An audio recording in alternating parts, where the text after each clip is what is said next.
wiped out the work week for state lawmakers. They packed up and went home, canceling before they get stranded in the snow. That last-minute change threw a major wrench in the works for Governor Pritzker's plans to deliver his big State of the State speech. Our Capitol Bureau Chief Mark Maxwell is live in Springfield with the latest developments. So, Mark, what is the governor going to do now?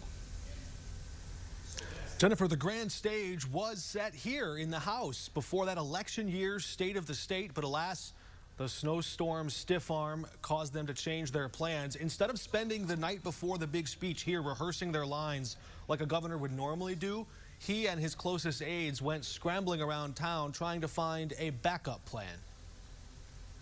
Certainly, I was excited to have the legislature back in and being able to speak to a live audience. With severe winter weather heading for Springfield, the House and Senate sent their members home and canceled this week's session. Without an invitation from the House, the governor needed to find a new stage to deliver his State of the State and budget address. They found one here at the old state capitol, the historic Representative Hall where Abraham Lincoln delivered his House divided speech, now outfitted with teleprompters and TV lights. Why couldn't they just reschedule? Well, it is the law. State law requires the governor to deliver his budget address on the first Wednesday in February this year. What I am excited about is delivering the message, and of course, it'll be delivered to the people of Illinois, and all the legislators, no doubt, will be tuning in. Republicans say Pritzker's State of the State Wednesday will resemble much of his first term during the pandemic.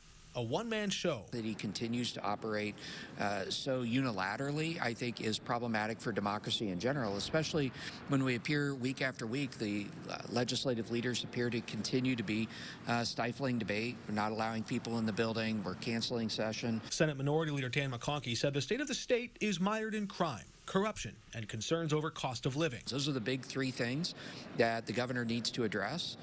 Whether he'll hit on all those or not, we'll see. I've treated the gun violence and criminal activity as a significantly dangerous and urgent matter. Nearly 2 years from the start of the governor's disaster declaration for the coronavirus, could he use similar executive power to confront other deadly emergencies like crime? You don't need to declare a state of emergency for everything as long as you are treating it with great urgency. We expect Governor Pritzker to use his budget power during his address tomorrow at the Old State Capitol to offer a property tax rebate worth up to $300, a temporary freeze on that 1-cent grocery tax on your bill, and also temporarily unlinking the gas tax increase from inflation. So we asked him, does that mean it was a mistake to tie the gas tax to inflation back in 2019? He said no, that was the responsible thing to do then, but he wants to show some sensitivity to people who feel pain at the pump now. Of course, it is an election year. Reporting in Springfield, Mark Maxwell, WCIA 3, your local news leader. Interesting. Mark, thank you.